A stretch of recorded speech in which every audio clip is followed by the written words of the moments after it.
오늘 말씀의 주제를 예수를 만난 사람이라고 그렇게 했습니다. 여러분, 사람이 살아가는 데 있어서요, 사람이 삶을 살아가는 데 있어서 이 만남이라는 것이 얼마나 중요한지 모릅니다. 그런데 사람은 흔히 말하기를 평생에 있어서 3번의 중요한 만남을 갖는다고 그렇게 말합니다. 맨 처음에 만남이 어떤 만남이겠습니까? 자신의 부모와의 만남입니다. 그것은 내가 어떻게 할 수 없는 그런 만남입니다. 그리고 2번째가 스승과의 만남이라고 합니다. 3번째는 배우자와의 만남입니다. 옳은 이야기입니다.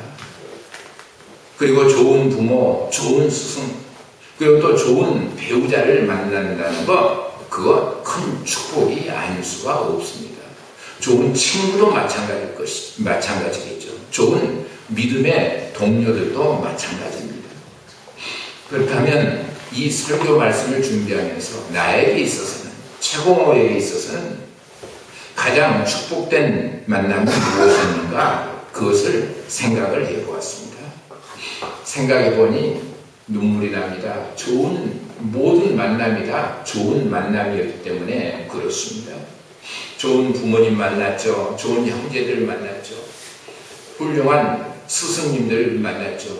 친구들 덕분에, 믿음의 친구들 덕분에 제가 지금 있는 것입니다. 또 좋은 여인을 만나서 가정도 이루었습니다. 착하고 믿음직하고 성실한 믿음 좋은 우리 아들과 딸도 주었습니다. 그 손자, 손녀들도 저에게는 주셨습니다. 그런데 저에게 있어서 이러한 모든 것들보다 가장 중요한 만남이 무엇이었는가? 그것은 역시 예수 그리스도였던 것입니다. 마치 성경의 인물들처럼 그렇게 극적인 만남은 아니었다고 할지라도 인생의 중요한 순간에 조용히, 그러나 불가항력적인 그런 은총으로 찾아와 주신 주님, 그 주님 까닭에 저는 지금까지 살아올 수가 있었던 것입니다. 그리고 지금 그분 예수님 까닭에 여러분들을 만날 수가 있게 된 것입니다. 그러니 그 만남이 어찌 큰 축복이 아니겠습니까? 성경에는요, 예수님을 만난 많은 사람들의 이야기들이 기록이 되어 있습니다. 예수님을 만나면 귀신은 물러갔습니다. 마귀는 무릎을 꿇었습니다. 병든 사람은 고침을 받았고요, 죽은 사람은 다시 살아났습니다. 예수님을 만나면 방황하던 사람들은 길을 찾게 됐고요, 죄인들은 용서함을 받았습니다. 그리고 그러한 이야기, 그러한 기사와 이적들은 오늘 지금 우리들의 삶 가운데도 계속이 되어지고 있는 것입니다. 오늘 우리는 마태복음 9장 1절부터 8절까지의 말씀을 읽었습니다. 오늘의 말씀은 이런 겁니다. 한 중풍병자가 예수님을 찾아가서 예수님을 만났다는 이야기입니다. 갈릴리 가버나움에서 있었던 일이었습니다. 예수께서 배에 오르사 건너가 본 동네에 이르시니 1절에 그렇게 시작을 하고 있는데요. 본 동네라는 것은 가버나움을 얘기하고 있습니다. 예수님께서는 그곳 한 가정에서 많은 사람들에게 둘러싸여서 말씀을 전하고 계셨던 것입니다. 그런데 그곳에 한 중풍병자를 침상에 누인 채로 데리고 온 사람들이 있었습니다. 마가복음과 누가복음에서는 사람들이 너무나 많아서 집 안으로 들어갈 수가 없게 된 그들이 그 중풍병자를 메고 지붕 위로 올라갔다는 것입니다. 그리고 지붕을 뚫고 침상채로 달아 내렸다고 그렇게 기록이 되고 있습니다. 여러분, 얼마나 갈급했으면, 얼마나 절실했으면 그렇게까지 했겠습니까? 예수님께서는 그들의 믿음을 보시고 병을 고쳐 주셨다는 이야기가 바로 오늘의 이야기입니다.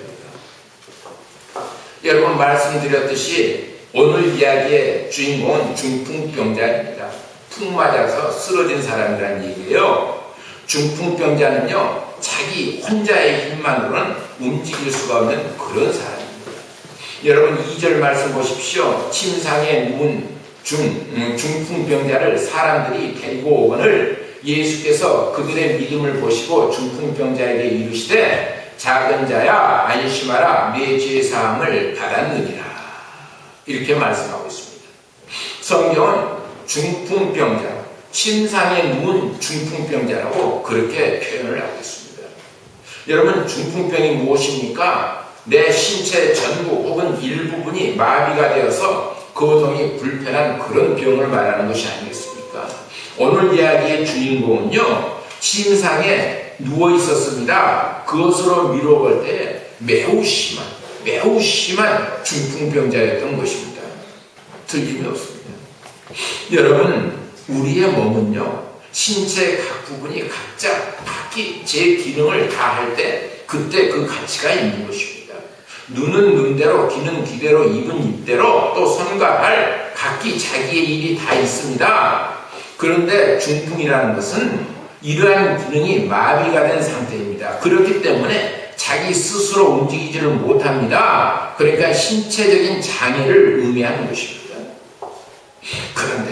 그런데 우리 주위에는 이런 신체적인 기능은 왕성한데 모든 것이 다 정상인데 그만 영적인 기능이 마비가 되어버린 그런 사람들이 있습니다.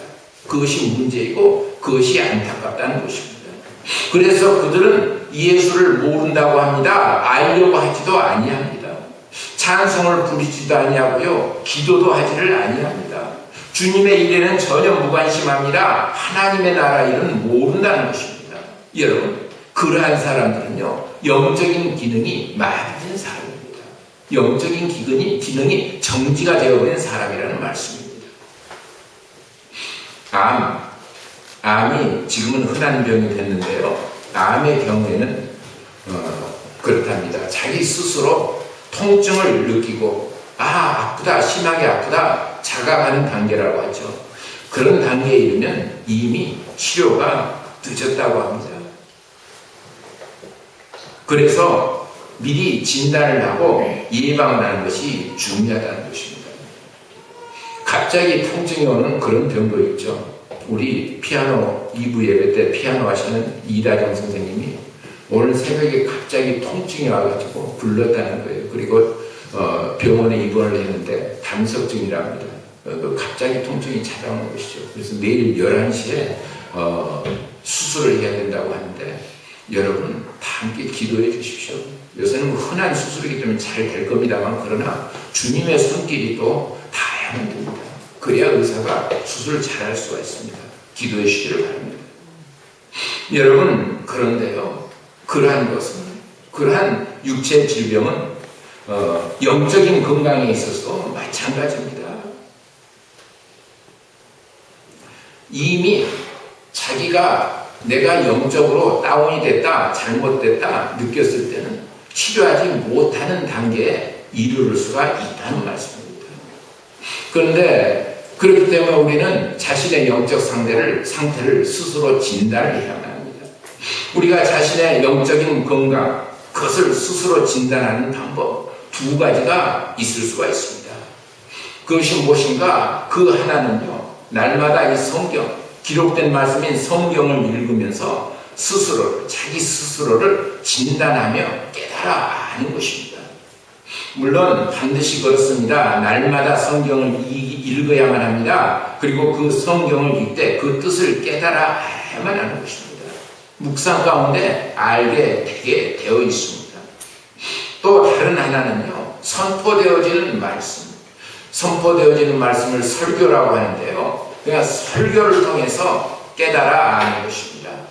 여러분 설교가 무엇입니까? 설교는요, 하나님의 말씀인 성경, 이 성경을 해석을 하고 그것을 우리의 삶에 조명시켜 나가는 것입니다. 그것이 설교입니다. 그렇기 때문에 설교가 중요한 것입니다. 따라서 설교라는 것은요, 여러분 다들 설교를 지금 듣고 계시는데 듣는 그 자세 역시 매우 중요합니다. 오늘 우리 어린이들 설교를 잘 들어줘서 정말 감사합니다. 하나님께서 큰 은혜 줄 거예요. 그럴 줄 믿습니다.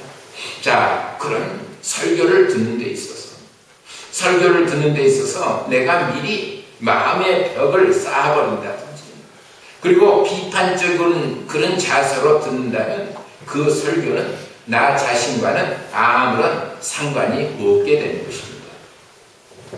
무엇보다도 먼저 내 마음의 문을 열어야만 합니다. 그리고 잘 들어야만 합니다. 경청을 해야만 한다는 그런 말씀입니다.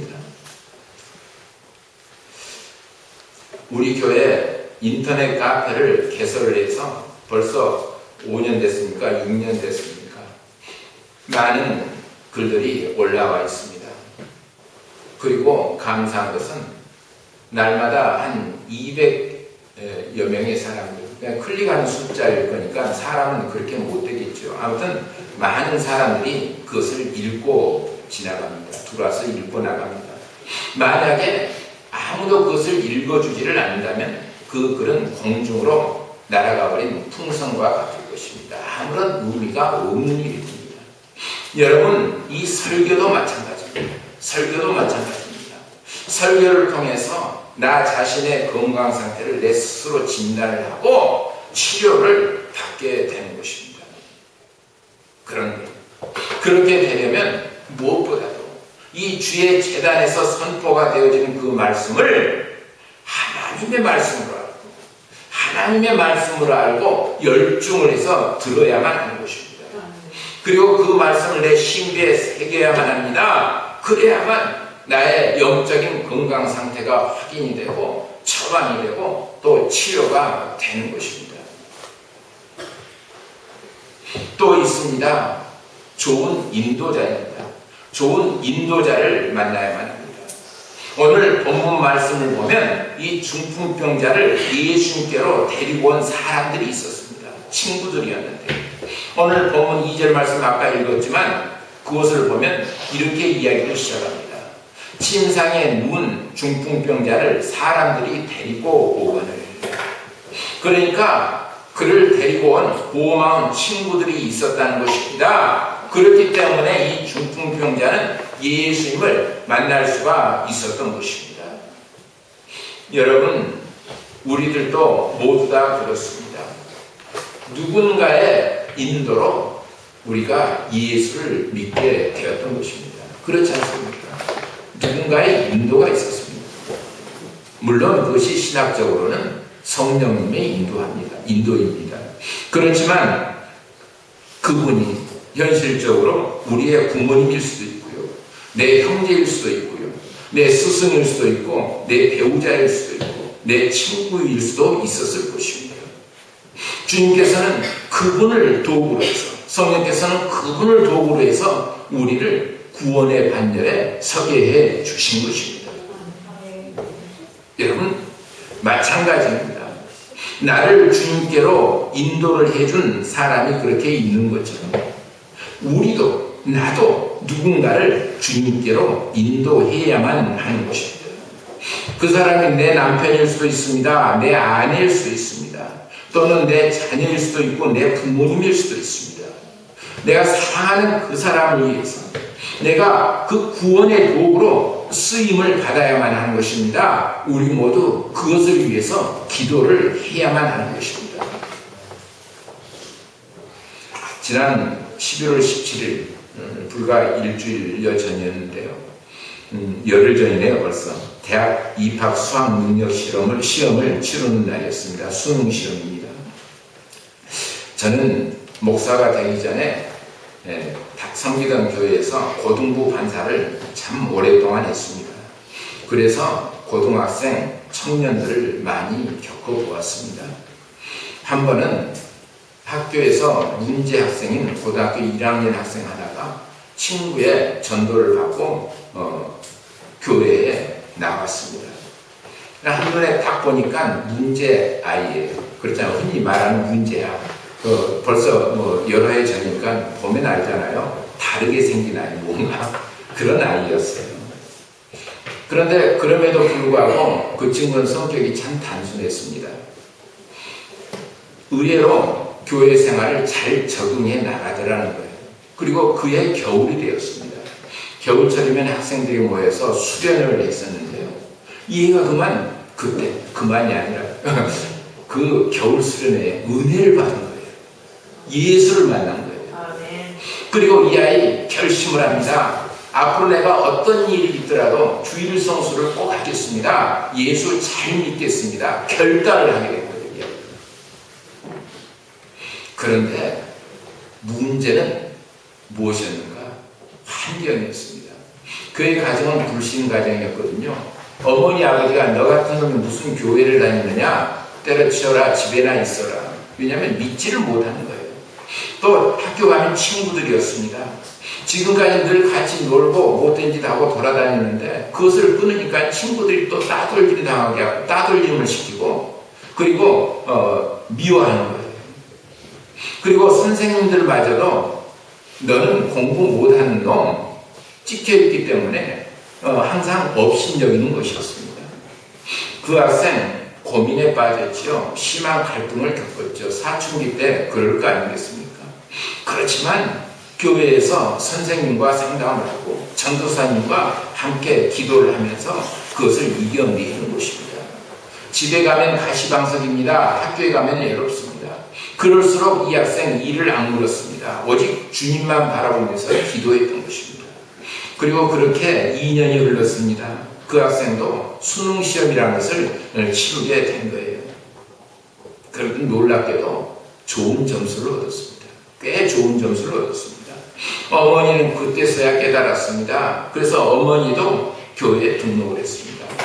감사하게도 이 친구는 서울에 있는 대학교를 졸업을 하고요. 뭐 서울에 있는 대학교 졸업했으니까 서울대학교 졸업한 거 아니겠습니까? 뭐 다 그렇게 얘기를 하더라고요. 그리고 외국 유학까지 갔다 오고요. 결혼해서 지금은 안수 집사님이 되셨다는 거예요. 안수 집사님이 되셨다는 거예요. 여러분, 만남의 축복. 이 만남의 축복이라는 것이 무엇입니까?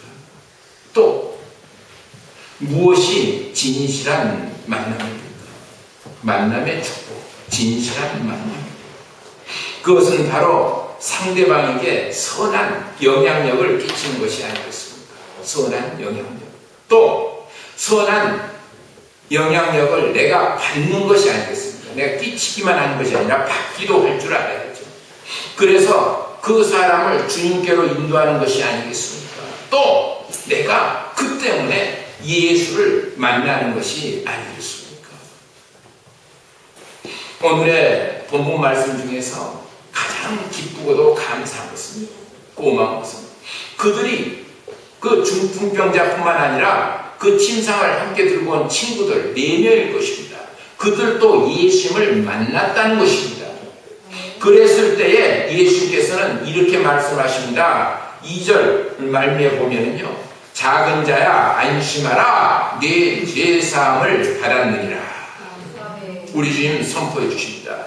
작은 자야 안심하라 내 죄사함을 받았느니라. 여러분 이곳에 계신 여러분들에게도 주님께서 동일하게 말씀하십니다. 가온산의 성도들아 안심하라 네 죄사함을 받았느니라. 지금 말씀하신 것입니다. 또 6절을 보면 이렇게 주님 명령하십니다. 일어나 내 침상을 들고 집으로 가거라. 이 자리에 모이시는 성도 여러분, 모든 염려, 근심, 걱정, 죄악의 요소들, 나를 불편한 것들 다 내려놓으십시오. 버리십시오. 그리고 오직 주님의 은혜만 들고 집으로 세상으로 나가시기를 바랍니다. 보십시오. 7절 이 중풍병자 그렇게 했습니다. 7절 보니까 그가 일어나 집으로 돌아가거늘 주님의 이 말씀을 믿고 그대로 행했다는 것입니다. 집으로 돌아갔다는 것입니다. 내 죄사함을 받았느니라. 내 죄사함을 받았느니라. 여러분 이 말씀은 죄사함의 선언입니다. 사죄의 선언인 것입니다. 예수님의 이 말씀은 병이 낫는 것보다도 죄사함을 받는 것이 더 우선이라는 말씀입니다. 내가 넓은 집에서 잘 먹고 잘 사는 것보다도 또 건강하고 부유하게 사는 것보다도 그것보다도 더욱더 소중한 것 그것은 바로 내가 죄사함을 받는 것입니다. 내 죄사함을 받는 것이라는 그 사실을 여러분 잊지를 마십시오. 그렇다면 여러분 어떻게 죄사함을 받습니까? 간단합니다. 지금까지 말씀드렸던 것처럼, 지금까지 우리가 들었던 것처럼 예수입니다. 예수를 만나면 되는 것입니다. 예수를 만나고 예수를 믿기만 하면 내 죄사함을 받고 내가 구원을 받을 수가 있습니다. 여러분, 로마서 10장 9절의 말씀입니다. 이렇게 증거하고 있습니다. 내가 만일 내 입으로 예수를 주로 시인하며 또 하나님께서 그를 죽은 자 가운데서 살리신 것을 내 마음에 믿으면 그러면 구원을 받으리라. 할렐루야. 구원을 받으리라. 이 중풍병자는 친구들의 도움으로 예수를 만날 수가 있었습니다. 그리고 병 고침을 받기도 전에 먼저 죄사함부터 받았던 것입니다. 영원히 죄사함을 받자 그의 육신도 고침을 받게 되었습니다. 그러니까 예수님을 만나고 영과 육이 완전한 새로운 사람으로 변화를 받았던 것입니다. 여러분, 주일날 아침 모두 다 이 자리에 나오셨는데요. 여러분에게 한 가지만 묻겠습니다. 한 가지만 묻겠습니다. 여러분은 왜 오늘 이 시간 이 교회에 나오셨습니까? 왜 나오셨습니까? 물론 그렇습니다. 예수입니다. 예수를 만나기 위해서 나온 것이 아니겠습니까? 여러분, 예수를 만나면 은혜를 받습니다. 예수를 만나야만 우리가 구원을 받게 됩니다. 어떤 목사님이 설교할 때 이런 예화를 하시더라고요. 한 부인이 동네에 이사를 왔답니다. 가정이 왔겠죠. 그리고 주일날 그 교회에 나온 거예요. 나와서 예배를 드리는 가운데 목사님의 설교가 너무나 좋았다는 거예요. 은혜가 충만했다는 거예요. 감사했다는 거예요. 그래서 그래, 다음 주에도 이 교회에 나와야지. 그리고 돌아갔다가 다음 주에 또 기대를 가지고 그 목사님 얼굴을 생각하면서 교회에 나갔다는 거예요.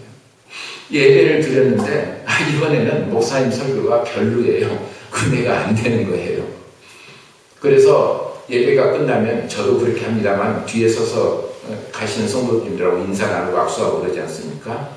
이 부인이 목사님에게 와서 정직하게 얘기하는 거예요. 솔직히 얘기하는 거예요. 목사님, 지난주에는 제가 매우 은혜롭고 충만했습니다. 그런데 오늘은 목사님 설교 별로네요. 그렇게 얘기하는 거예요. 참 간이 큰 분이십니다. 그랬더니 목사님이 그렇게 말씀을 하시는 거예요. 네, 부인, 지난 주일에는요, 예수님을 만나러 교회에 오셨기 때문에 은혜가 충만했던 것입니다. 그런데 이번 주에는 예수님보다도 저를 만나고 싶습니다. 그러니까 은혜가 없는 것입니다. 여러분, 우리는 오늘 지금 여기서 예수님을 만나야만 합니다. 최고 목사가 아닙니다. 김집사, 이집사, 김장로, 차장로가 아닙니다. 예수님입니다. 오직 예수님입니다. 오직 예수 그리스도를 만나야만 합니다. 반드시 만나고 돌아가야만 합니다.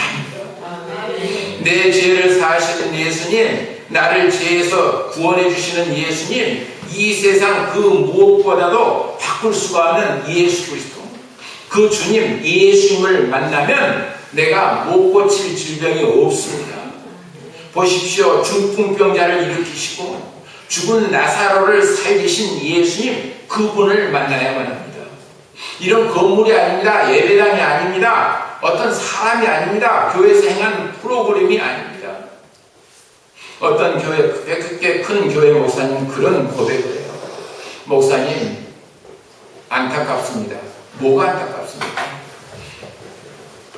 교회에 주일날이면 많은 사람들이 몰려오는데 예수를 만난 사람들은 없습니다.